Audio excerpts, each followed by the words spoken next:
On a Saturday afternoon in mid-September, Cameron Wells pulled up to the security gate of Magnolia Heights Country Club in his midnight blue Porsche Taycan, the late Georgia sun glinting off the hood, and watched as the security guard, a white man in his mid-50s wearing a crisp uniform with the club's crest embroidered on the chest pocket, took one look at Cameron through the rolled-down window and actually laughed. A short, sharp sound that carried equal parts amusement and contempt, before saying in a voice loud enough to be heard by the two other guards standing near the gatehouse, "You are definitely lost, buddy. This is a private club, not a public park. You need to turn around and head back the way you came." Cameron, who was 38 years old and worth approximately $47 million from the sale of his tech startup 2 years earlier, who had spent the last 6 months quietly acquiring the 160 acres of prime real estate on which Magnolia Heights sat through a series of shell companies and intermediary transactions, who held in the glove compartment of his Porsche the original property deed bearing his name as sole owner, felt the familiar tightening in his chest that came whenever he was reminded that wealth and success could not fully shield a black man from the assumption that he did not belong in certain spaces.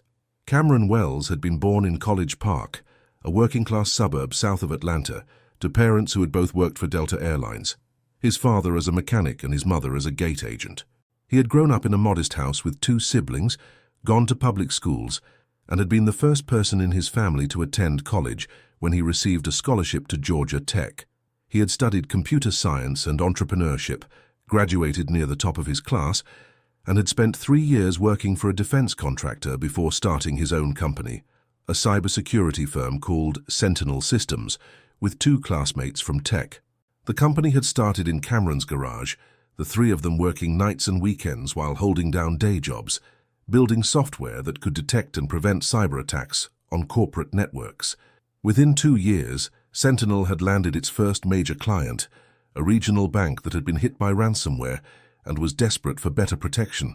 That contract had led to others, and by the time Cameron was 30, Sentinel Systems had 200 employees and annual revenues exceeding $50 million. The company's success had attracted the attention of a major tech conglomerate, and after months of negotiations, Cameron and his co-founders had sold Sentinel to the conglomerate for $320 million. Cameron's share, after taxes and distributions to investors and employees, had been $47 million. It was more money than he had ever imagined having, more money than anyone in his family had ever had, and it had fundamentally changed his life. He had bought a house in Buckhead, one of Atlanta's most affluent neighborhoods, a 6,000-square-foot modern home with a pool and a view of the city skyline. He had purchased cars he had always dreamed of owning. He had set up trust funds for his nieces and nephews. He had donated to his alma mater and to community organizations in College Park, and he had started looking for his next venture, his next challenge, his next way to build something meaningful. That search had led him to Magnolia Heights Country Club. The club had been founded in 1923, during the height of the Jazz Age, when Atlanta was booming and the city's white elite were building institutions to reflect their status and wealth. Magnolia Heights had been designed by a prominent golf course architect, built on rolling hills north of the city, with views of the Chattahoochee River, and had quickly become one of the most exclusive clubs in the Southeast. Membership was by invitation only, annual dues were astronomical, and the waiting list was rumored to be years long. The club featured an 18-hole championship golf course, tennis courts, a swimming pool, a spa, multiple dining rooms, and banquet facilities that could accommodate hundreds of people. It was the kind of place where business deals were made over 18 holes, where debutante balls were held in the grand ballroom, where generations of Atlanta's elite had celebrated weddings, anniversaries, and milestones. It was also, Cameron had discovered, a place where black people were not welcome, not officially, of course. The club's bylaws had been updated decades ago to remove explicitly discriminatory language, in compliance with civil rights laws, and to maintain the club's tax-exempt status. But in practice, Magnolia Heights remained almost entirely white. There were no black members, despite the fact that Atlanta had one of the largest and most affluent black populations in the country. There were no black employees in any visible positions, no black faces among the groundskeepers, or the waitstaff, or the golf pros. And when Cameron had inquired about membership the previous year, sending in an application through the proper channels, he had received a polite letter 3 months later, informing him that unfortunately, due to the high volume of applications, the membership committee was unable to extend an invitation at this time and that he was welcome to reapply in the future. Cameron had not been surprised. He had known what the rejection meant. It was not about the volume of applications or the timing or any of the other polite fictions the letter had offered. It was about the color of his skin, and while Cameron had dealt with this kind of exclusion before, had faced doors that closed in his face because of his race, something about the Magnolia Heights rejection had stuck with him. Maybe it was because he had worked so hard to build wealth, to achieve success, and yet it still was not enough. Maybe it was because the club represented a particular kind of old money, old South exclusivity, that he found offensive. Or maybe it was because he was tired of being told, in 1,000 subtle and not-so-subtle ways, that he did not belong. So Cameron had decided to do something about it. He had started researching Magnolia Heights, digging into its ownership structure, its finances, its legal vulnerabilities. And what he had discovered was that the club was struggling. The membership had been declining for years, as younger generations showed less interest in the kind of formal, traditional club culture that Magnolia Heights represented. Revenues were down, expenses were up, and the club had been deferring maintenance on everything from the golf course to the buildings. More importantly, Cameron had learned that the club did not actually own the land it sat on. The property had been held in a trust controlled by the founding families, and the club had operated under a long-term lease. But the trust had recently been dissolved as part of an estate settlement, and the property had been put up for sale quietly, off-market, with only a handful of potential buyers approached. Cameron had been one of them. Working through a lawyer and using a shell company to conceal his identity, he had made an offer to purchase the property. The offer had been competitive but not extravagant, structured to appeal to the seller's desire for a quick, clean transaction, and after several weeks of negotiations, the offer had been accepted. Cameron had closed on the property 3 weeks ago, paying $32 million for the 160 acres, the buildings, the golf course, and everything on it. He was now the sole owner of Magnolia Heights Country Club, though almost no one knew it yet. The club's board of directors had been informed that the property had been sold to an investment group, and that the new owner would be reaching out to discuss the terms of a new lease. But the board did not know who the new owner was, and Cameron had decided that before he revealed himself, he wanted to see the club with his own eyes to understand what he had bought and what he was going to do with it. So he had driven up to the gate on a Saturday afternoon, expecting to be challenged, but hoping to be allowed in so he could take a look around. He had not expected the security guard to laugh at him, but here they were.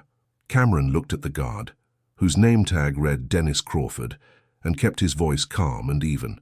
"I am not lost. I am here to see the property." Dennis smirked. "See the property? Buddy, this is not a public tour. This is a private club, members only. You need to leave." "I understand it is a private club, but I have business here." "What kind of business?" "Property business." Dennis's smirk widened. He glanced back at the other two guards, both of whom were watching the exchange with amusement. "Property business? Sure. Look, I do not know what you are trying to pull, but you need to turn your car around and leave before I call the police for trespassing." Cameron felt the anger rising, but he pushed it down. He had learned over the years that showing anger in situations like this often made things worse. People saw an angry black man and their assumptions hardened. So he stayed calm. "I am not trespassing. I own this property." Dennis actually laughed out loud this time. "You own Magnolia Heights, right? And I am the King of England. Get out of here before I have you arrested." Cameron reached into his glove compartment and pulled out a manila folder.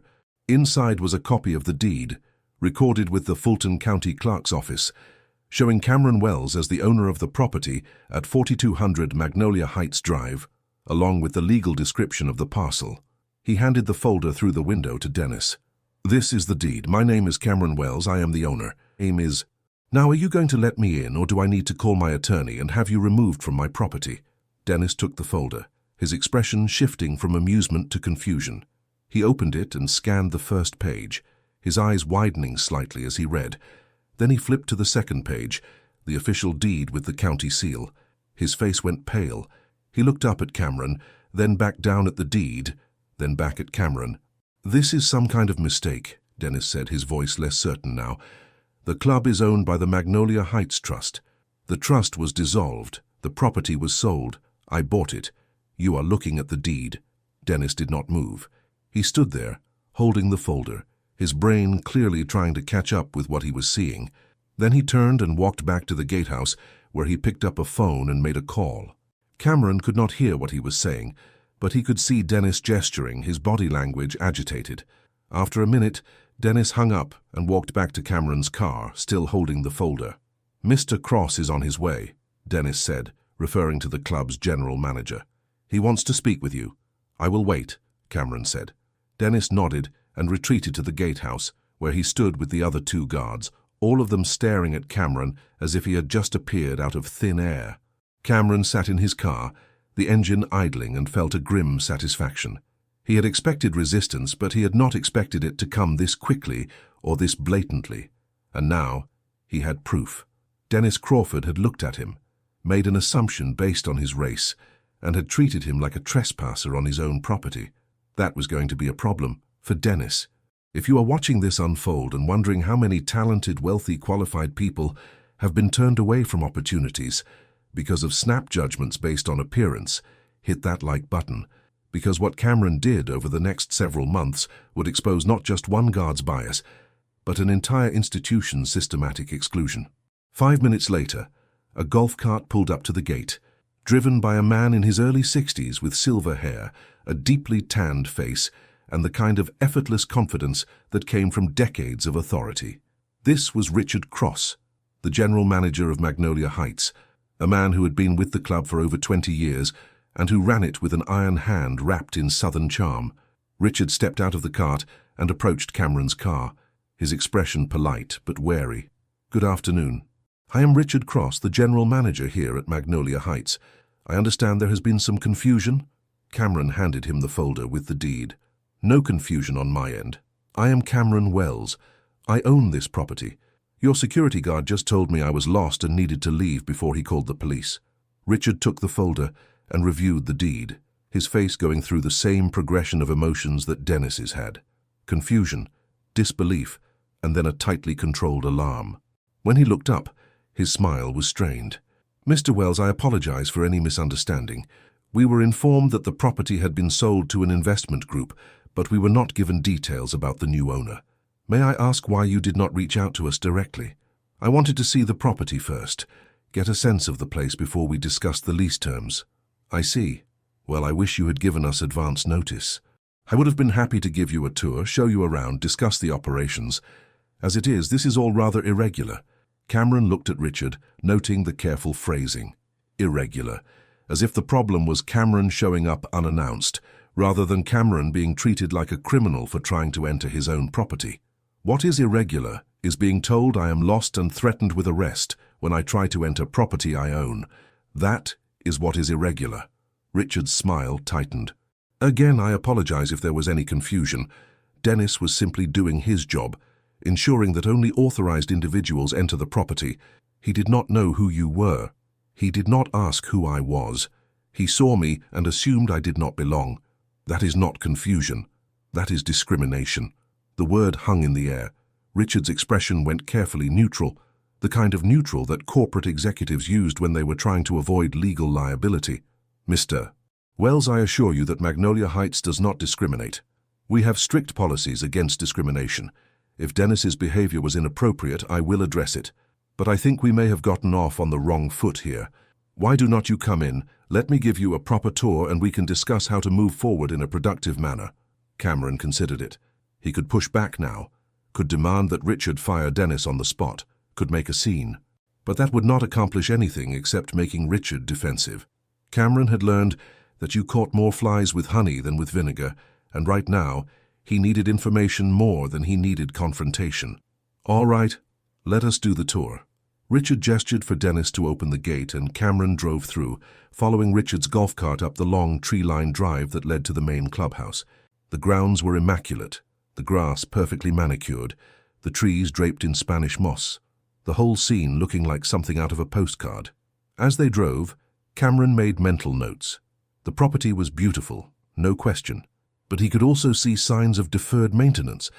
The asphalt on the drive was cracked in places. Some of the trees looked like they needed attention. And when they reached the clubhouse, a sprawling white building with columns and a wide veranda, Cameron could see paint peeling on the trim and rust stains near the gutters.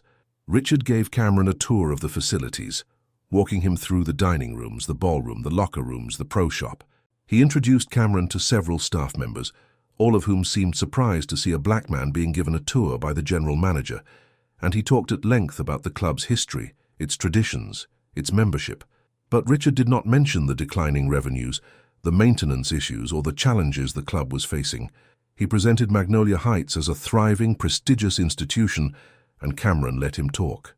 After the tour, Richard invited Cameron into his office, a wood-paneled room with leather furniture and walls covered in photographs of past club champions and prominent members.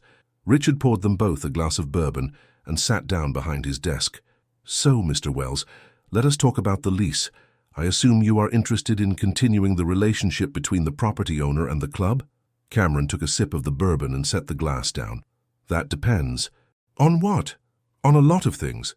The financial health of the club, the governance structure, the membership composition, the employment practices, whether this is an institution worth preserving or one that needs to be fundamentally changed." Richard's smile faded. "Mr. Wells, Magnolia Heights has been operating successfully for over a century. We have a proud history and a loyal membership base. I'm not sure what changes you think are necessary." "Let me ask you a question, Richard. How many black members does Magnolia Heights have?" Richard shifted in his chair. "I do not have the exact numbers in front of me, but our membership is diverse." "How many black members?" "I would have to check the records." "I will save you the trouble. You have 0, not 1. In a city that is over 50% black, in a region with one of the highest concentrations of black wealth in the country, Magnolia Heights has 0 black members. Does that seem diverse to you?" Richard's face flushed. "Mr. Wells, our membership process is selective. We look for individuals who share our values, who will contribute to the club's culture, who will be a good fit. Race is not a factor in that assessment." "Then why are there no black members?" "I cannot speak to why individual applicants were not invited to join. The membership committee makes those decisions based on a variety of factors, but I can assure you that race is not one of them." Cameron leaned forward. "Richard, I applied for membership last year. I submitted an application, I provided references, I paid the application fee, and I was rejected. Can you tell me why?" Richard looked uncomfortable. "I do not recall seeing your application, but as I said, the membership committee handles those decisions. There are many qualified applicants, and we simply do not have space for everyone."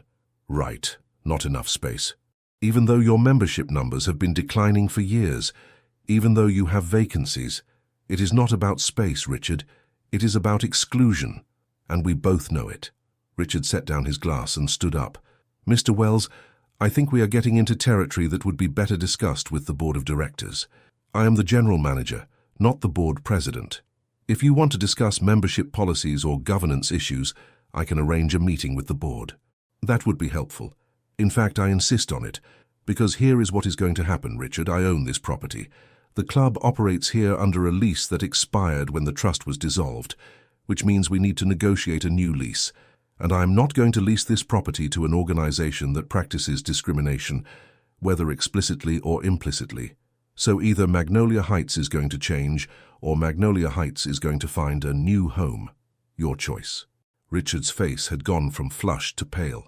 "Mr. Wells, I think you are being unreasonable. You cannot come in here and dictate how the club operates. We have bylaws, we have traditions, we have members who have been here for generations. You cannot just overturn all of that." "Watch me," Cameron said, standing up. "Set up the meeting with the board. And Richard, one more thing. Dennis Crawford, the security guard who laughed at me and threatened to call the police, he is fired. Effective immediately. If he is still on this property tomorrow, I will have him removed for trespassing." Richard opened his mouth to protest, but Cameron did not give him the chance. He walked out of the office, through the clubhouse and back to his car. As he drove down the long driveway and through the gate, he saw Dennis standing in the gatehouse watching him go. Cameron met his eyes through the windshield and saw something there he had not seen before: fear. Over the next 2 weeks, Cameron prepared for the meeting with the Magnolia Heights Board of Directors. He reviewed the club's financial statements, which Richard had been required to provide as part of the lease negotiations. The statements confirmed what Cameron had suspected. The club was struggling. Membership had declined from a peak of 600 families in the 1980s to just under 300 now. Annual dues revenue had dropped accordingly, and the club was covering the shortfall by deferring maintenance, cutting staff, and tapping into reserve funds. At the current trajectory, Magnolia Heights would be insolvent within 5 years. Cameron also reviewed the club's bylaws, which outlined the governance structure, the membership process, and the rules for operations. The bylaws had been amended multiple times over the years, with the most recent changes coming in the 1990s to remove explicitly discriminatory language. But even with those changes, the bylaws gave enormous power to the membership committee, which had complete discretion over who was invited to join. There were no transparency requirements, no appeals process, no criteria that had to be met. The committee could accept or reject any applicant for any reason, and they did not have to explain their decision. Cameron also hired a law firm, Patterson & Shaw, one of the most respected civil rights firms in Atlanta, to advise him on his legal options. The lead attorney on his case was a woman named Valerie Shaw, one of the founding partners, who had spent 30 years litigating discrimination cases. Valerie reviewed the materials Cameron provided and gave him her assessment. "You have a strong case," Valerie said, sitting across from Cameron in her downtown Atlanta office. "Magnolia Heights is operating as a public accommodation under Georgia law, which means they are subject to anti-discrimination statutes. The fact that they have 0 black members despite being located in a majority black city and receiving applications from qualified black candidates suggests a pattern of exclusion. We could file a complaint with the State Attorney General's office, or we could bring a civil suit on behalf of prospective members who have been rejected." "What would that accomplish?" Cameron asked. "It would force the club to open up its membership process, to establish transparent criteria, and to admit qualified applicants regardless of race. It would also potentially result in damages and attorney's fees. But it would be a long, costly fight. These kinds of cases can take years." "What if I do not want to wait years?" Valerie smiled. "Then you use the leverage you have. You own the property. You control the lease. You can make continued operation on the property contingent on the club making changes. It is not as legally bulletproof as a discrimination lawsuit, but it is faster and more direct." "What kind of changes?" "Open membership, diversify the board, hire a more diverse staff, implement anti-discrimination training, establish accountability mechanisms. Basically, turn Magnolia Heights into the kind of club it should have been all along. And if they refuse, then you do not renew the lease.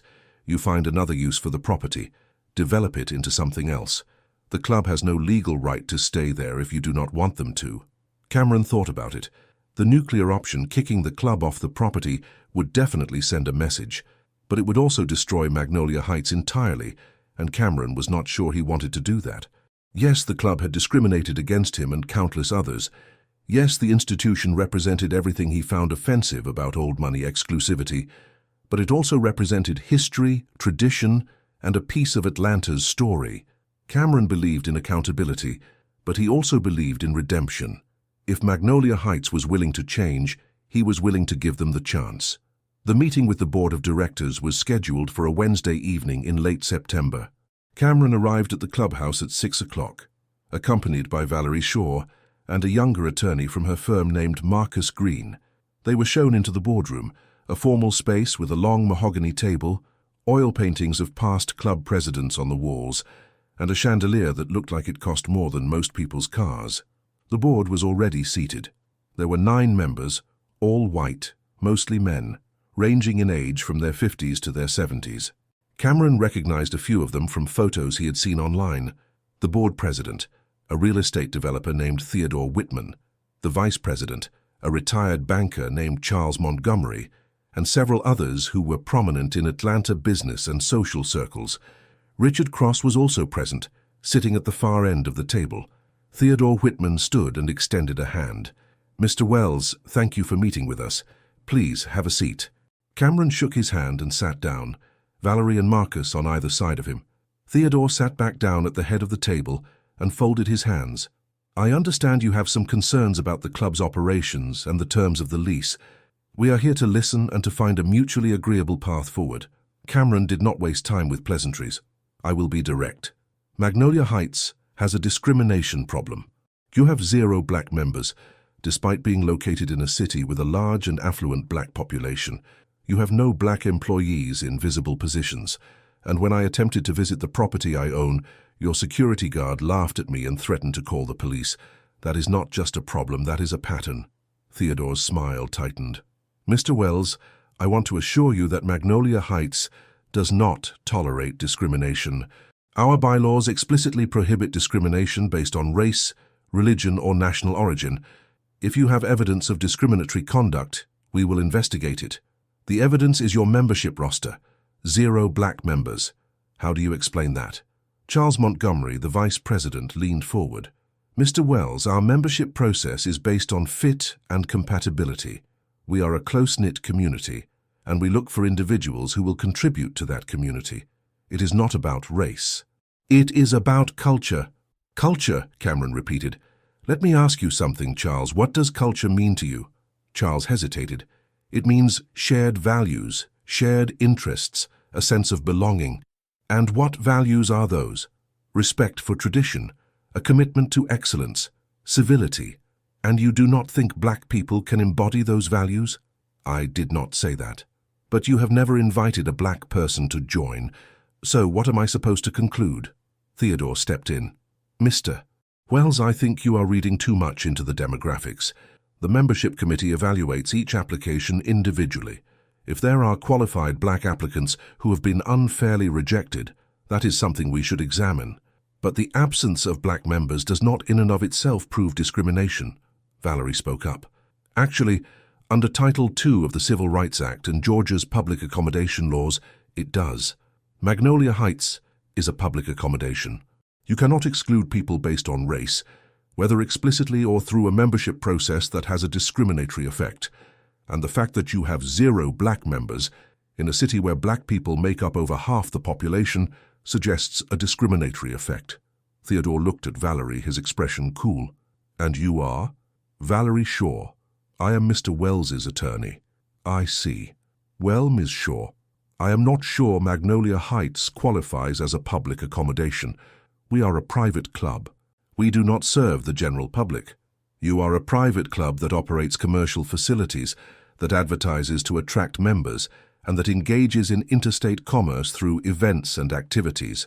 That makes you a public accommodation, and if we need to litigate that question, we will. The room went silent.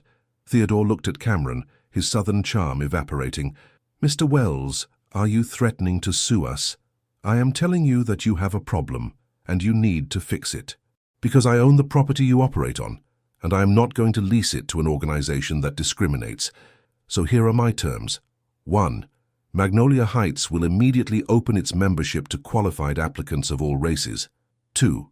The membership committee will establish transparent criteria for membership and will be required to document the reasons for any rejections. 3. The board will add at least 2 black members within the next year. 4. The club will hire a diversity consultant to review its employment practices and make recommendations. 5. All staff will undergo anti-discrimination training. And 6. Dennis Crawford, the security guard who discriminated against me, will be terminated. Theodore's face flushed. Those terms are outrageous. You are asking us to fundamentally change how the club operates. You are asking us to compromise our traditions, our autonomy, our right to associate with whom we choose. I am asking you to stop discriminating. If you think that is outrageous, that tells me everything I need to know. Charles Montgomery stood up. Mr. Wells, with all due respect, you have no right to dictate how this club operates. We have been here for over a century. Our members have invested millions of dollars in this club. You may own the land, but you do not own Magnolia Heights. Cameron stood up as well. You are right. I do not own Magnolia Heights. I own the property. And if Magnolia Heights wants to continue operating here, it will be under my terms. If you refuse, then you have 60 days to vacate the premises. After that, I will develop the property into something else. Maybe a public park, maybe affordable housing, maybe a community center. Something that actually serves the people of Atlanta instead of excluding them. The room erupted. Several board members started talking at once, voices raised, accusations flying. Theodore pounded the table. Gentlemen, please. The room quieted. Theodore looked at Cameron, his jaw tight. Mr. Wells, I think we need time to discuss this internally. Can you give us a week to respond to your terms? You have 72 hours. After that, I start the eviction process. Cameron walked out of the boardroom, Valerie and Marcus following. As they left the building, Valerie said, "That went about as well as expected." "Do you think they will agree?" Cameron asked. "Some of them will. The pragmatists who understand that the club cannot survive without the property, but others will fight. They see this as an attack on their way of life. It is going to get ugly. Subscribe to this channel if you believe that sometimes the only way to change an unjust system is to hit it where it hurts, because what happened over the next 72 hours would reveal just how deep the resistance ran and how far some people would go to protect their privilege. Over the next 3 days, Cameron waited. He went about his normal life, working from his home office on various investment projects, hitting the gym, having dinner with friends. But his phone was never far away, and he checked his email constantly, waiting for a response from Magnolia Heights. On the morning of the 3rd day, he received an email from Theodore Whitman. It was brief and formal. "Mr. Wells, the board of directors has discussed your terms and would like to propose a meeting to negotiate a compromise. Please let us know your availability." Cameron replied, suggesting a meeting later that afternoon, and Theodore agreed. This time, the meeting was held at the offices of Patterson and Shaw on neutral ground, with Valerie and Marcus present. Theodore came with Charles Montgomery and the club's attorney, a man named Philip Cavendish, who looked like he had stepped out of a John Grisham novel, complete with seersucker suit and bow tie. They sat down in a conference room, and Theodore started. "Mr. Wells, the board has considered your terms. We are willing to make some changes. We are willing to open our membership process to qualified applicants of all races. We are willing to establish clearer criteria for membership. And we are willing to undergo anti-discrimination training. But we cannot agree to the other terms. We cannot add board members based on race. That would be reverse discrimination. We cannot hire a diversity consultant. That is an internal matter. And we cannot terminate Dennis Crawford without due process." Cameron shook his head. "That is not good enough. Opening the membership process does not mean anything if the board stays the same and the culture stays the same. You need structural change, not cosmetic adjustments." Philip Cavendish, the club's attorney, spoke up. "Mr. Wells, what you are proposing is illegal. You cannot condition a lease on the club taking race-based actions. That violates the Fair Housing Act and other federal laws." Valerie responded, "Actually, what is illegal is operating a discriminatory organization, and conditioning a lease on ending that discrimination is not only legal, it is necessary. If Magnolia Heights wants to continue using Mr. Wells's property, it needs to comply with civil rights laws. Period. We are not discriminating," Philip insisted. "We have no policy that excludes black people. The membership committee evaluates applicants individually, and yet in over 100 years not one black person has been invited to join. That is called a pattern, and it is evidence of discrimination." The argument went back and forth for an hour, neither side willing to budge. Finally, Cameron stood up. "Gentlemen, I appreciate your willingness to meet, but we are not making progress. Here is what is going to happen. I am not going to renew your lease under the current terms. If you want to stay on the property, you need to agree to my conditions, all of them. If you do not, you have 60 days to vacate. After that, I will pursue legal remedies to remove you." Theodore's face was red. "You cannot do this. We will sue you for breach of contract, for discrimination, for economic damages. We will tie you up in court for years. Go ahead. I have very good lawyers, and I have the deed to the property. You have a lease that expired. Good luck." Cameron walked out, and Valerie and Marcus followed. In the elevator down to the lobby, Valerie said, "They are going to sue." "I know. Are you prepared for that? It is going to be expensive, time-consuming, and public." "I am prepared." "Are you?" Valerie smiled. "I have been fighting these kinds of battles my whole career. I am ready." The lawsuit was filed 2 weeks later. Magnolia Heights Country Club versus Cameron Wells was a civil action in Fulton County Superior Court, alleging breach of contract, tortious interference, and violation of the club's constitutional right to free association. The complaint argued that Cameron was attempting to force the club to engage in racial discrimination by requiring it to add black board members and hire based on race, and that he was using his ownership of the property to coerce changes that were illegal and unconstitutional. The case made headlines. The Atlanta Journal-Constitution ran a front-page story. Magnolia Heights sues new property owner over diversity demands.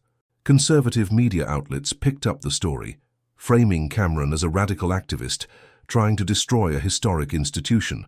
Liberal outlets praised him as a crusader for civil rights, and social media exploded with takes from all sides. Cameron did not engage with the media frenzy. He let Valerie handle the press inquiries, and he focused on building his case, because while Magnolia Heights was suing him, he was preparing a countersuit. With Valerie's help, Cameron reached out to several black professionals in Atlanta who had applied for membership at Magnolia Heights over the years and had been rejected. He found 12 people willing to participate in a class action lawsuit alleging racial discrimination. The suit, Wells et al. V. Magnolia Heights Country Club, was filed 3 weeks after the club's suit, and it was devastating. The complaint detailed the stories of the 12 plaintiffs, all of them successful professionals, doctors, lawyers, business owners, who had applied for membership, met all the stated criteria, and been rejected without explanation. It included statistical analysis, showing that black applicants were rejected at a rate over 90% higher than white applicants with similar qualifications. It included testimony from former employees who described a culture of exclusion and derogatory comments about black people made by board members and staff. And it included Cameron's own story, his application, his rejection, and his treatment by Dennis Crawford. The case went to discovery, and over the next several months both sides exchanged documents, took depositions, and built their arguments. The discovery process was brutal. Magnolia Heights was forced to turn over decades of membership records, internal emails, and board meeting minutes, and what those documents revealed was damning. There were emails from board members discussing the need to keep the club's character intact, which was code for keeping it white. There were notes from membership committee meetings where black applicants were described as not a good fit or not consistent with our traditions.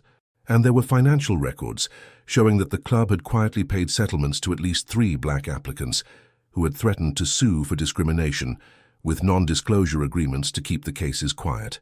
The smoking gun came in the form of an email from Charles Montgomery to Theodore Whitman, sent 5 years earlier, discussing a black applicant who was a prominent surgeon. The email said, "I am sure, Doctor, Harris is a fine physician, but I am not convinced he would be comfortable here, and I am not sure our members would be comfortable with him. Let us table this for now." When that email was leaked to the press, the backlash was swift. Several Magnolia Heights members resigned in protest, saying they had not known about the discrimination. Corporate sponsors pulled their support from club events, and the Georgia Attorney General's office announced that it was opening an investigation into the club's practices. In April, 7 months after Cameron had first driven up to the gate, the case went to trial. The courtroom was packed with journalists, activists, and curious spectators. Cameron sat at the plaintiff's table with Valerie and Marcus, while Theodore, Charles, and Richard Cross sat with Philip Cavendish and a team of defense attorneys. The judge was a black woman named Lorraine Harper, who had a reputation for being tough but fair. The trial lasted 2 weeks. Valerie called witnesses who testified about their experiences applying to Magnolia Heights and being rejected. She presented the statistical analysis showing the disparate impact on black applicants. She introduced the damning emails and meeting notes, and she put Cameron on the stand to tell his story, from the rejection of his application to the encounter with Dennis Crawford to the decision to buy the property. The defense tried to argue that the club's membership process was based on legitimate criteria unrelated to race. They called character witnesses who praised the club's traditions and values. They argued that Cameron's demands were illegal and that the club had a constitutional right to free association. But their case was undermined by the documentary evidence and by the fact that they could not explain why, in over 100 years, not a single black person had been invited to join. The jury deliberated for 2 days. When they returned, the verdict was unanimous. Magnolia Heights Country Club had engaged in a pattern and practice of racial discrimination. The jury awarded damages to the 12 plaintiffs totaling $3 million, plus attorney's fees. And the judge issued an injunction requiring the club to immediately cease all discriminatory practices, open its membership process to all qualified applicants, and submit to court-ordered monitoring for 5 years. But the verdict was only the beginning. Because while the class action suit was about discrimination, Cameron's case was about the property, and with the verdict in hand, Cameron now had the leverage he needed to impose his terms. The day after the verdict, he sent a letter to Theodore Whitman and the board, offering a new lease agreement. The terms were non-negotiable. Magnolia Heights would comply with all of Cameron's original demands: open membership, diverse board, staff diversity, anti-discrimination training, and termination of Dennis Crawford. The lease would be for 10 years, with rent set at market rate, and the club would be required to submit quarterly reports on its progress toward diversity and inclusion goals. If the club failed to meet those goals, Cameron could terminate the lease. Theodore called Cameron 2 days later. His voice was defeated.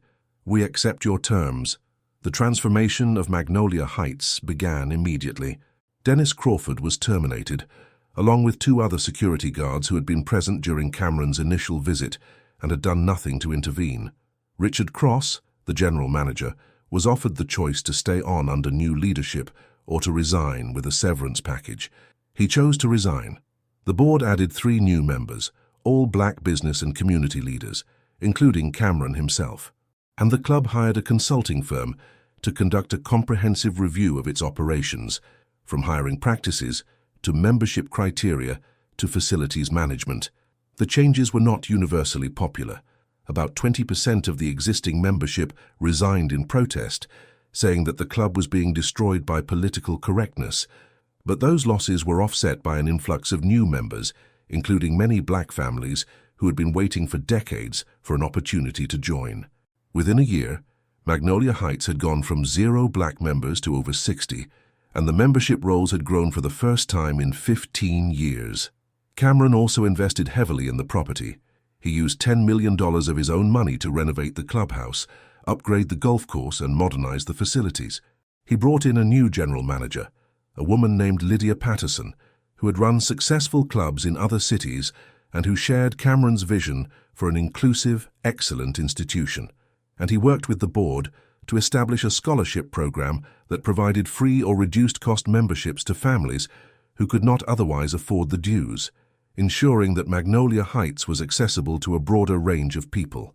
The changes did not happen overnight. There were stumbles and setbacks.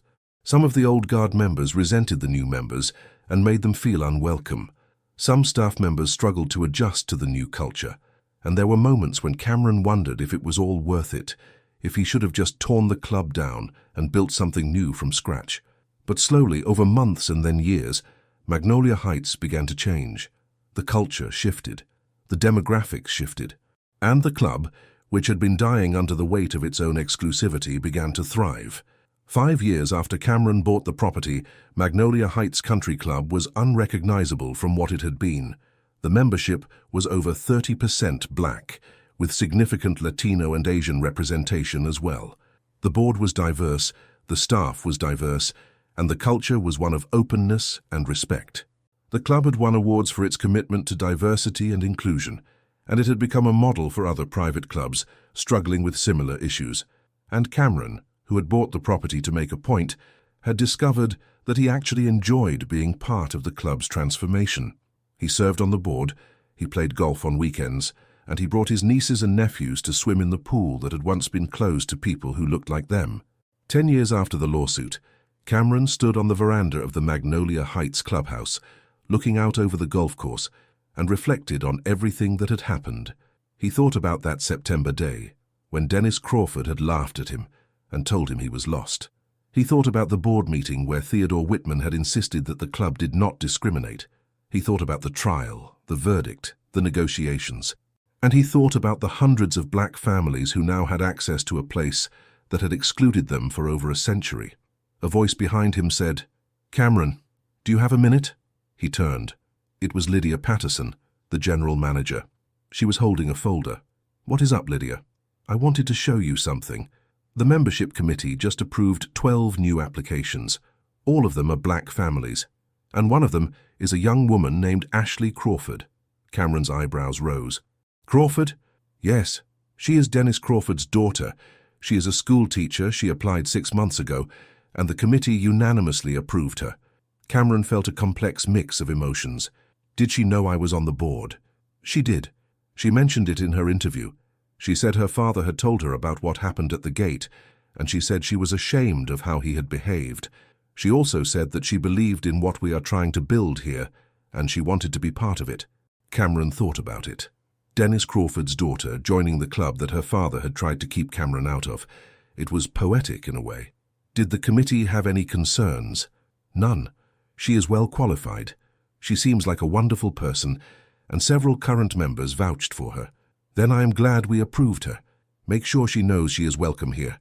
Lydia smiled and walked away, and Cameron stood on the veranda, thinking about the long arc of change, about how the children sometimes corrected the sins of the parents, about how institutions could be transformed if people were willing to do the hard work. Share this story with someone close to you, because the lesson here is not just about one man or one club, but about the belief that exclusion has consequences, that wealth and power can be used to dismantle barriers rather than reinforce them, and that change is possible when people refuse to accept injustice as inevitable.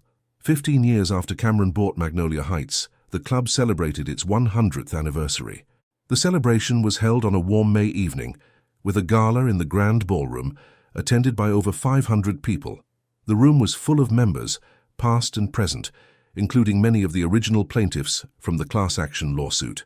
Cameron gave a speech that night, standing at a podium in front of a room that looked very different from the all-white space it had once been. "When I first drove up to the gate of Magnolia Heights 15 years ago," Cameron began, "I was told I did not belong here. I was laughed at. I was threatened, and in that moment, I had a choice. I could have driven away, accepted that this was just how things were, and moved on with my life, but I did not, because I believed that places like this should not be allowed to exist as bastions of exclusion. I believed that if you have the power to change something unjust, you have the responsibility to do it." He paused, looking around the room. "Over the past 15 years, we have transformed Magnolia Heights. Not just the physical space, though we have done that too, but the culture, the values, the people who are welcomed here, and I am proud of what we have built. But I also want to be clear about something. The work is not done. Change is not a destination. It is a process. And we have to keep working every day to make sure that Magnolia Heights lives up to the ideals we have set for it." The applause was long and warm, and after the speech, Cameron was approached by dozens of people who wanted to thank him, to share their stories, to tell him what Magnolia Heights meant to them. One of those people was Ashley Crawford, Dennis's daughter, who had become an active member and had just been elected to the board. "Mr. Wells," Ashley said, "I wanted to thank you. My father passed away 2 years ago, and before he died he told me that the day you drove up to the gate was the worst day of his life. Not because he lost his job, but because he realized how wrong he had been. He never got the chance to apologize to you in person, but he asked me to tell you if I ever had the opportunity that he was sorry." Cameron felt a lump in his throat. "Thank you for telling me that, Ashley. I appreciate it. I also want you to know that I joined this club because I wanted to be part of something different, something better, and I am grateful that you gave people like me that opportunity." Cameron shook her hand and she walked away, and he stood there for a moment, thinking about Dennis Crawford, about forgiveness, about redemption, about the fact that even people who did wrong things could change, or at least recognize that they had done wrong. It did not excuse what Dennis had done, but it was something. 20 years after Cameron bought Magnolia Heights, the club was not just surviving, it was thriving. Membership had grown to over 500 families. The facilities had been expanded and modernized. The club hosted community events, youth programs, and charity fundraisers that served the broader Atlanta community. And Magnolia Heights had become a destination for people who wanted to be part of an inclusive, excellent institution rather than an exclusive, exclusionary one. Cameron was 58 now, still involved with the club, but spending more of his time on other ventures. He had started a venture capital firm focused on funding black entrepreneurs. He had endowed scholarships at Georgia Tech and other historically black colleges. And he had become a mentor to young people who were trying to break into industries and spaces where they were not always welcome. He told them the story of Magnolia Heights, not to brag about what he had accomplished, but to show them that change was possible, that systems could be broken and rebuilt, and that sometimes the most powerful thing you could do was refuse to accept exclusion as the way things had to be.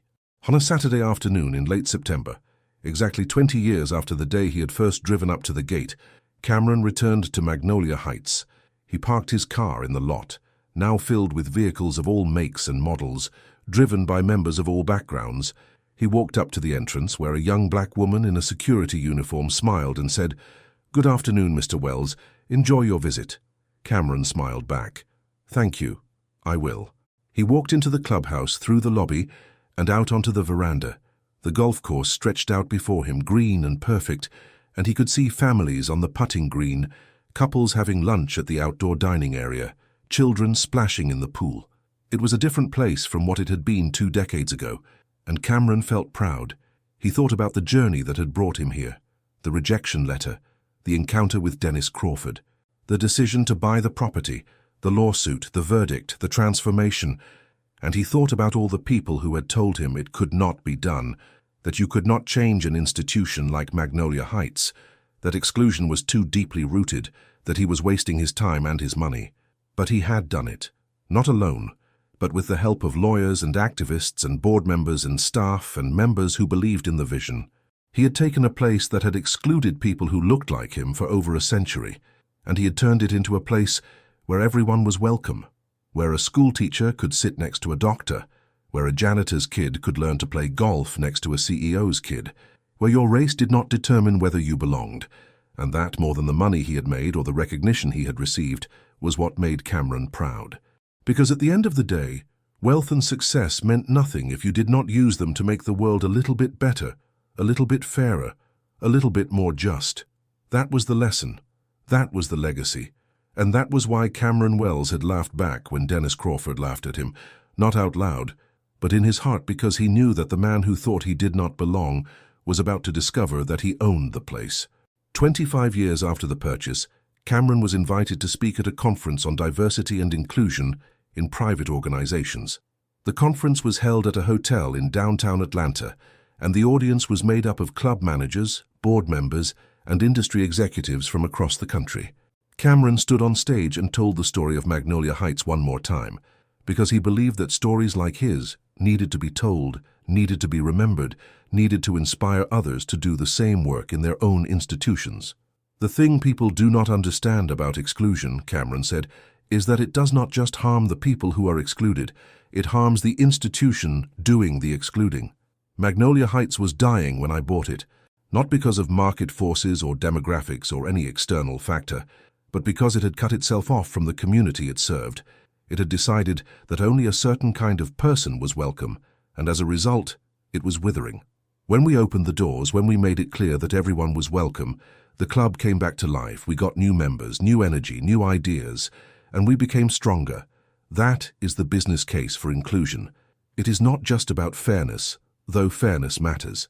It is about survival. Institutions that exclude will eventually die. Institutions that include will thrive. The applause was sustained, and after his speech, Cameron was approached by club managers and executives who wanted advice, who wanted to know how they could do the same thing at their institutions. Cameron gave them the same advice he always gave. Start by acknowledging the problem, be willing to make uncomfortable changes, invest in the transformation, and hold yourself accountable. And most importantly, do not wait for someone else to force you to change. Do it because it is the right thing to do. 30 years after Cameron bought Magnolia Heights, he stepped down from the board. He was 68 years old, ready to retire from active involvement, though he retained ownership of the property and continued to monitor the club's progress. The board threw a retirement party for him, attended by hundreds of current and former members, and the speeches that night were full of praise and gratitude for what Cameron had accomplished. But Cameron, in his own remarks, deflected the credit. "I did not do this alone," he said. "I had help from lawyers and activists and board members and staff and members who believed in the vision, and I had help from people like Dennis Crawford who showed me what needed to change." So if you want to thank someone, thank the people who do the work every day to make sure that Magnolia Heights is a place where everyone is welcome. Thank the board members who make tough decisions. Thank the staff who treat every member with respect. Thank the members who support and embody the values we have established. Because a club is not a building or a golf course, it is a community, and communities are built by people, not by any one individual. The applause was overwhelming, And as Cameron sat down, he felt a sense of peace. He had done what he set out to do. He had taken an unjust system and he had changed it. And while there would always be more work to do, more battles to fight, more institutions to transform, he could look at Magnolia Heights and know that he had left it better than he found it. Cameron Wells passed away at the age of 81, surrounded by his family in his home in Buckhead. The obituaries noted his business success, his philanthropy, his role in transforming Magnolia Heights Country Club, and thousands of people attended his memorial service, held in the grand ballroom of the club he had saved. The eulogies were delivered by people whose lives Cameron had touched, the young entrepreneurs he had funded, the students he had mentored, the families who had joined Magnolia Heights because of the doors he had opened. And they all told versions of the same story, that Cameron Wells had refused to accept exclusion, that he had used his wealth and his power to break down barriers, and that he had shown them that change was possible if you were willing to fight for it. One of the speakers was Ashley Crawford, now in her 60s and serving as president of the Magnolia Heights Board. She stood at the podium and said, "My father was the security guard who laughed at Cameron Wells and told him he did not belong here. And for years, I was ashamed of that. I was ashamed that my father had been part of the problem, that he had embodied the exclusion that Cameron was fighting against. But over time, I came to understand something. My father's encounter with Cameron was a turning point, not just for Cameron, but for all of us. Because that moment set in motion a transformation that changed this club, that changed this community, and that changed lives. My father was wrong, but his wrongness and Cameron's response to it created something beautiful, and for that, I will always be grateful." The service ended with a moment of silence, and as people filed out of the ballroom, many of them walked through the clubhouse, looking at the photos on the walls that documented the club's history.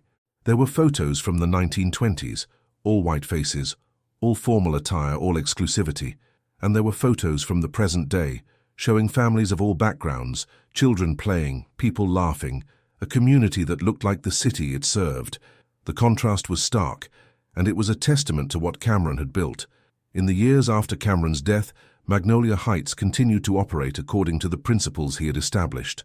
The board remained diverse. The membership remained open to all qualified applicants. The staff underwent regular training on inclusion and respect, and the club continued to be a model for other private institutions struggling with their own histories of exclusion. And every year, on the anniversary of the day Cameron Wells had first driven up to the gate and been laughed at by a security guard, the club held a ceremony to honor his memory and to recommit to the values he had fought for. They called it Cameron Wells Day, and it was a day for reflection, for celebration, and for remembering that exclusion had a cost, that change was possible, and that sometimes the most powerful thing you could do was refuse to accept the world as it was and dare to imagine it as it could be. The story of Cameron Wells and Magnolia Heights became a case study taught in business schools, law schools, and social justice programs across the country. It was used to illustrate the business case for diversity, the legal strategies for combating discrimination, and the moral imperative of using privilege and power to dismantle barriers. And it inspired a generation of leaders to ask themselves, when confronted with injustice, what would Cameron Wells do? Because Cameron Wells did not just buy a country club, he bought a piece of history, a symbol of exclusion, and he transformed it into something better. He showed that institutions could change, that cultures could evolve, and that the work of justice was not just about laws and policies, but about people, relationships, and the daily choices we make about who we welcome and who we exclude. That was his legacy. That was his gift. And that was why decades after his death, people still told the story of the black millionaire who pulled up to the gate of a private club, was laughed at and told he did not belong, and then revealed that his name was on the deed, not as a moment of petty revenge, but as the beginning of a transformation that would change an institution, a community, and countless lives. If this story moved you, if it made you think about the barriers that still exist and the work that still needs to be done, share it with someone who needs to hear it, because the lesson here is not just about one man or one club. It is about all of us, about the choices we make when confronted with injustice, about the courage required to challenge systems that benefit from exclusion, and about the belief that a better world is possible, not because it is easy or inevitable, but because people like Cameron Wells refuse to accept anything less. That is the story, that is the legacy, and that is why it matters.